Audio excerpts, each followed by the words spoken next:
And that's what happened to Earth. Earth was invaded by super AI, and super AI has to be masculine for some reason. I don't know why, but that's what happened. And all their conduits, like if you think of all the priests and the popes and these are all conduits of artificial intelligence that invaded our planet.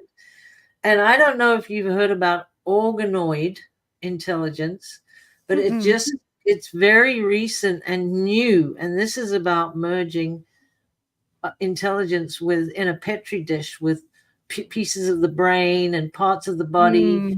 And now it's gone to that level.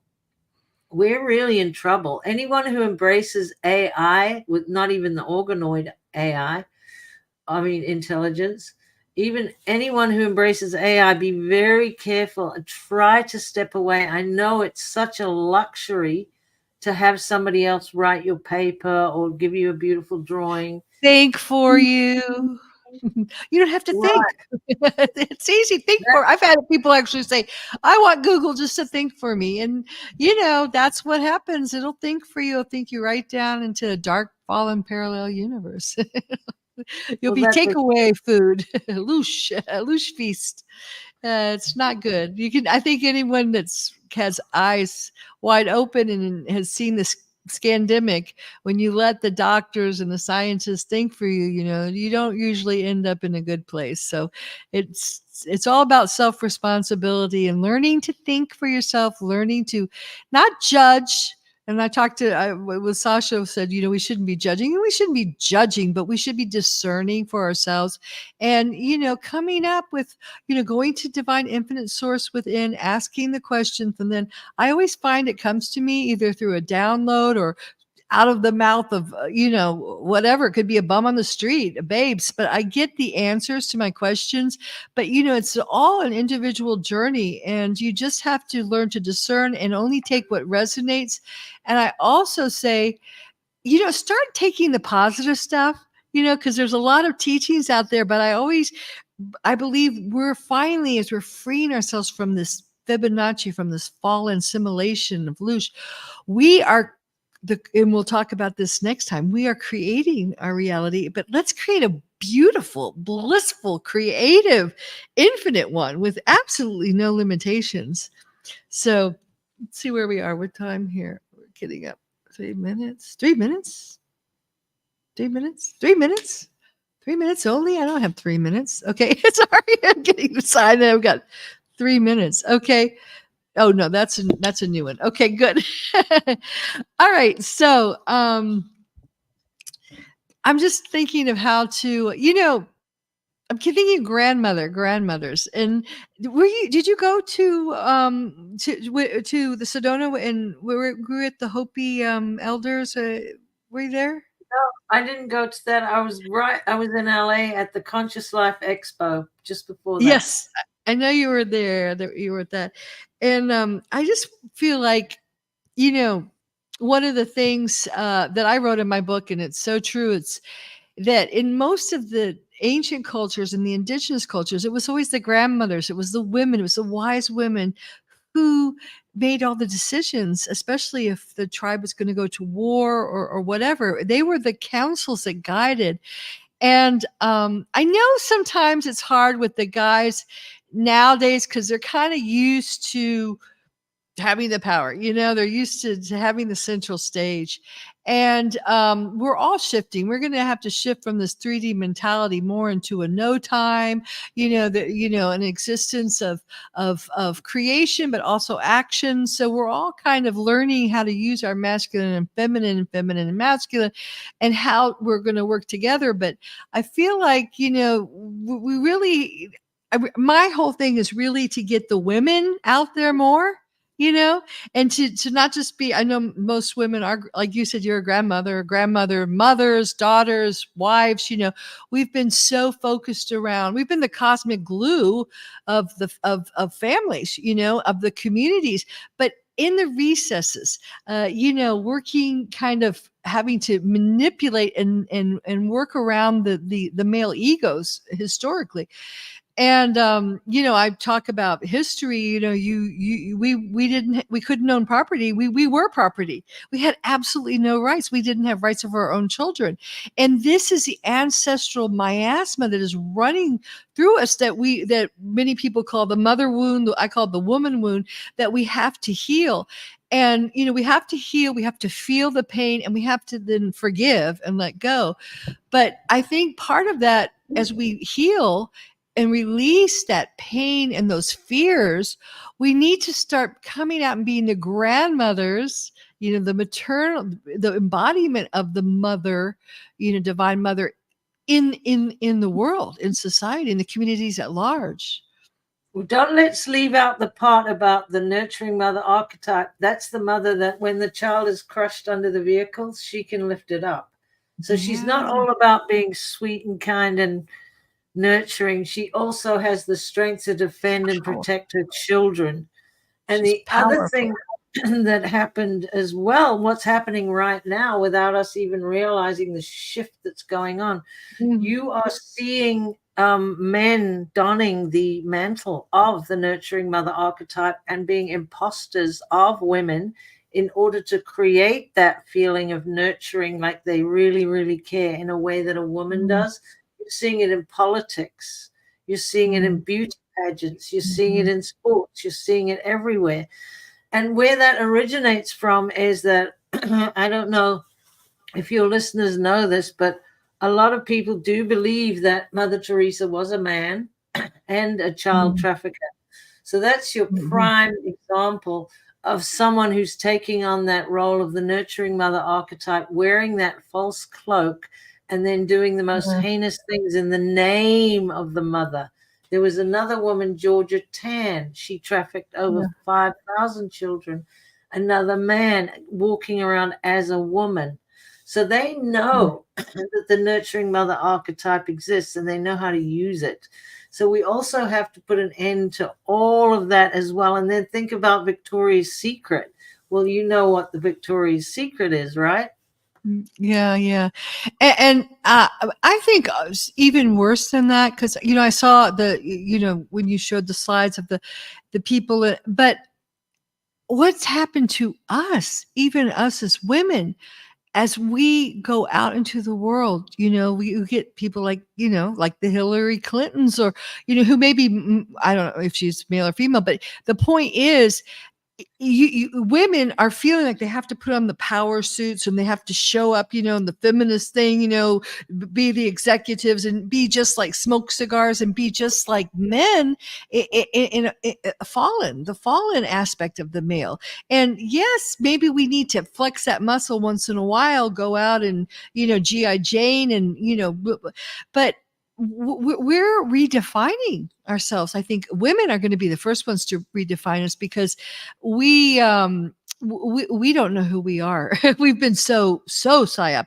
The men, I think they want something different very much. I really think they do, but they're kind of like, well, we're holding up things, like I think they're waiting for the women to get out there and show power. And to me, my definition is your power is in your softness.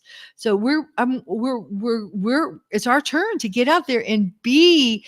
And I always say, like a Joan of Arc or a Catherine, Saint Catherine, who I found out, I don't think she was really a Catholic. She was like the Catherine from Alexandria, Egypt, an ancient, woman. But women who kind of have this herogamic balance within them, and they know how to use both sides, and they can be as much out there creating, and then inside, balancing both the divine masculine and divine feminine. Well, we're equally as powerful, the man and the woman. I mean, the woman gives birth. That you don't get any more powerful than that. You are responsible for continuing the bloodline because you create life within your own body. And that's what I want to just stop you for a minute there. Sorry, because this is kind of a thing for me. We give birth the planets, we give birth the universes. The divine feminine gives birth to much more than just physical. And those bloodlines, of course, they're very powerful, the Christic bloodlines, but it's been usurped to to create the Anunnaki, the fallen angelic bloodlines, and the women. That's why they've been taken and put in these forced marriages so many times. So that prodigy, the male prodigy, that just kind of rubs me the wrong way. Sorry, sorry. Well, we've just been taught that men are more powerful than women, but we're equally as powerful, especially Yes. when we do embrace the feminine and masculine within. And like I Yeah. said earlier, and I can't say it enough, this is what gets us to unity consciousness, which gets Mhm. us to love as the basis for our existence, which immediately eliminates any idea of any wars. Or I mean, you just think of all the heinous crimes that have been committed. They're just horrible. Like in Mhm. Nagasaki, those people just incinerated on the street with children on Mhm. their backs. Mhm. This is who said that was okay. And Yeah. Curtis LeMay was the general that was bombing Japan at the time, and he lived to a ripe old age, and he never paid any price at all for the killing of hundreds of thousands of people. Whoever said that this was all right? Look at Russia, Mhm. 65 million deaths in the Second World War. Who Mhm. ever agreed to that? I certainly did not. And if we had had the nurturing mother archetype sitting Mhm. next to the male, divine male archetype working Wouldn't together, have happened. none of that would have happened. But as it Mhm. is, infiltration, it's not us, it's not our fault. You didn't go around killing the bison to kill the Native Americans. I didn't Mhm. either. And so we need to take that guilt off of us in order to move forward and create the world that we want now. It's time. Mhm. Mhm. Yes. Well, I want to also bring it back in. We're always back, to my listeners because a lot of them send me messages, and I know the female we have a lot of things we're struggling with, and there's a lot of codependency. I see it out there. A lot of women, that I've come rub shoulders with, they're constantly looking for the twin soul, for the Mr. Right, for that male to kind of complete them, and almost looking at like an authority figure. And I've read about Rita Hayworth's the other night. Poor thing, her life, beautiful woman, but just always picking these tough males because of her abusive father. And then on the flip side of that, we have the women who are just like fed up with men and get out of my way, and you are blah, blah, blah. And again, we're still in duality. So, what you're saying is we really need to move beyond this duality of the battle of the sexes, that, Prince Charming save me, or, rapist, leave me, or whatever, and realize we're all one. We're both masculine, we're both feminine, we're all in this story, and we're all rewriting it. Does that make sense? Absolutely. And Mhm. I don't know, I can't bring Rita Hayworth to my mind right now and see her, but many of those actresses, so-called actresses, were men, because it was the Baphomet model. Just as Yeah. many wives of many presidents were also men, because they were Oh, marrying and living with the Baphomet. With that was their symbol for their survival. The Baphomet. That's who they worshiped. They gave their children to Moloch. This is not us. This is not humans. This is not yeah. a male and female. We can't really, the more I think about it, we can't really compare the two. There's an alien interference that have come into this world and tried to destroy us angelic humans, and they've almost succeeded, but they won't. So as soon as we recognize that this alien entity is there, I'm sure that men and women will come together much more readily. Yes, yes. We've had it hacked into, but I do think I live near Mosia, where women, the family sacrificed their firstborn. They put a little joker mask on them and then laid them in front of the statue of Baal and killed them, their own parents. And I have memories of that because we were caught up in it. And we thought we were doing it for the good of the community, and we were heroes. And it was kind of like having your children vaccinated, or, the whole thing. So you're right. As soon as we can get the programming out of us and then really create something from that loving, nurturing mother, creativity, the creator of universes, the womb, eternal womb of the cosmos. And so that's what we'll talk about next time, right? Absolutely. I can't wait. All the solutions, how we can Yes. actually do something in our own life that will make a difference. That's what I'm planning to talk about. Yes, so that's what we'll have, and we're going to bring her back on, and we'll do that at the end of this month, so we can kind of go through all the things that are the program, so we're clear about them, so we know where we're stopping. Because I know many people, I visualize, I say affirmations every day. I just don't understand. I keep ending up at the same place. I keep repeating history. So you have to know the true history and how you've been interfered with, so you can create a new pathway. So that's what we're going to do. And I just want to make a little announcement too. This month, my 3 books, I call them the little books, are coming out. And for the grandmothers, for the mothers, I really believe in reading, to your children, even in utero, with a real book. I'm printing them hardback now. And they each have very powerful, powerful messages that will stay with your child throughout your life. And the first one is the Little Cow Who Refused to Be Hamburger. It's coming out this week, and it's all about breaking away from the herd and following your heart's desire and having the courage to be different.